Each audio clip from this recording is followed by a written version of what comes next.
Hey guys, this is Blake. I'm just here real quick to review Let Me In. I'm going to keep calling it Let the Right One In. This was actually one that I did not want to see, really. I just felt compelled to. I actually did not like Let the Right One In. I don't even really know how to begin there. It was a drama, and like all dramas, whether you're Citizen Kane or something really bad, I can't think of a bad drama off the top of my head. The importance is that you need to make a connection with the characters. You have to be interested in watching them pretty much do anything, whether it's just talking or fighting a bunch of flesh-eating zombies. That is the ultimate important thing about a drama. In fact, really, when it comes down to it, every genre has that. It has to affect you personally in some way for you to like it. But in the case of Let the Right One In, it didn't affect me personally. I didn't really care about the characters, and so I didn't really care about any of the proceedings. And when a movie fails to do that, when it rides so much on, you have to make a connection to like that kind of movie. Sort of like how to like Paranormal Activity, you have to be creeped out or scared by it. And if you aren't creeped out or scared by it, you're just going to be bored out of your mind. And so when that happens, you just pay attention to the bad stuff. And Let the Right One In didn't have a whole lot of bad stuff, but the few bad things it had were glaring to me.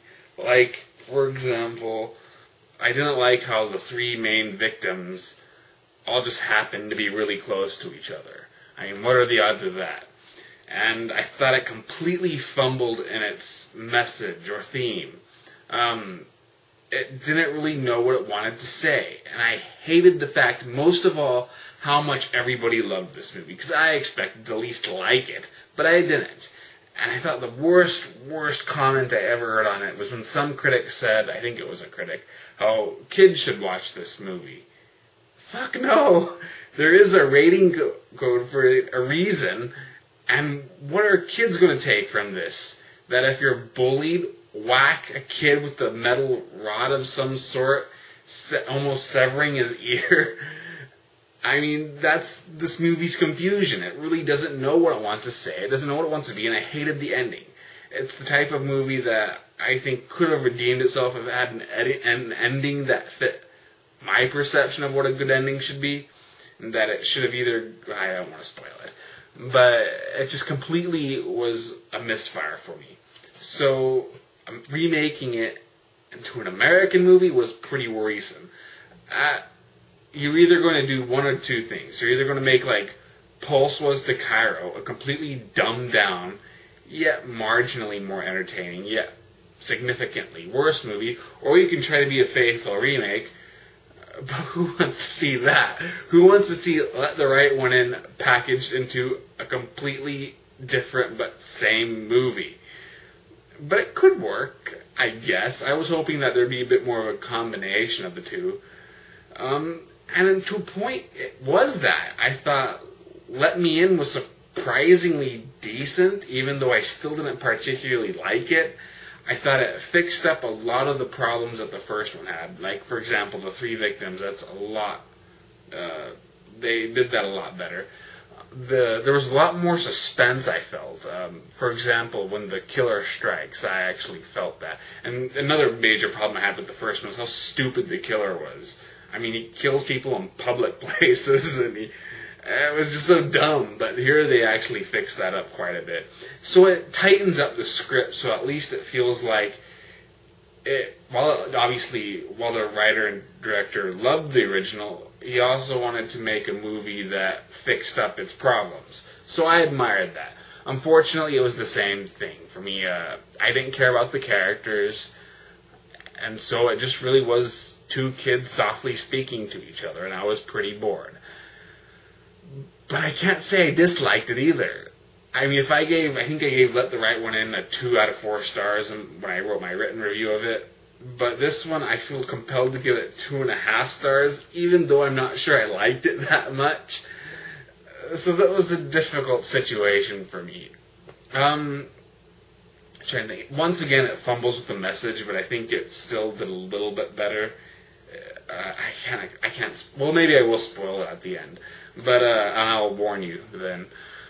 But I'd say the only thing the remake really messed up on, off the top of my head, was I think it overused the CGI, which was also a problem with Let the Right One In. But with Let the Right One In, I think it was just this one stupid cat attack. And that wasn't here, but whenever Abby attacks somebody, she goes into like CG mode, and it's kind of cheesy. And I thought the pool scene wasn't as good. Actually, the pool scene in the original was awesome. I mean, that was by far the best scene in the movie. It was just expertly staged, disturbing yet not sleazy. I love that one scene more than the rest of the movie. Here, it's still pretty good, but there's just a lot more blood and gore in it, and it just, I thought, lost its overall effect quite a bit. But still, if you're a fan of the original, I'd recommend it. Like I said, I think it fixes most of its problems and has some new stuff to offer, too.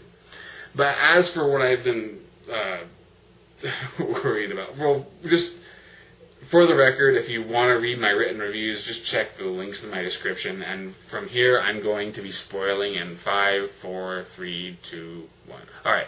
Here's the movie pretty much ends on a happy note, kind of. But I felt that wasn't the note it should have struck. And the original, where I think it really faltered, was when Abby, I can't remember if their names are any different in the original, kills somebody. You see the main kid back off, and he drops the knife. And the knife that he's been using throughout most of the movie. And I thought that was a surprisingly effective scene where he finally realizes how violence really isn't as cool as he thinks it is.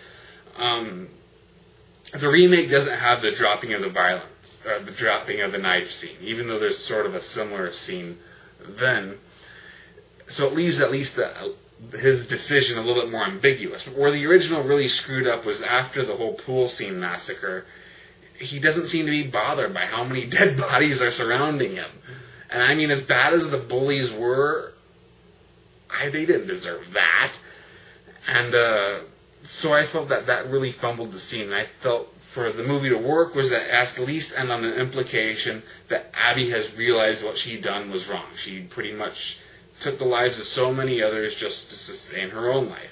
And I think it would have made a perfect tragic irony that she decides to stay with him, but she renounces taking human lives, so she's inevitably going to die.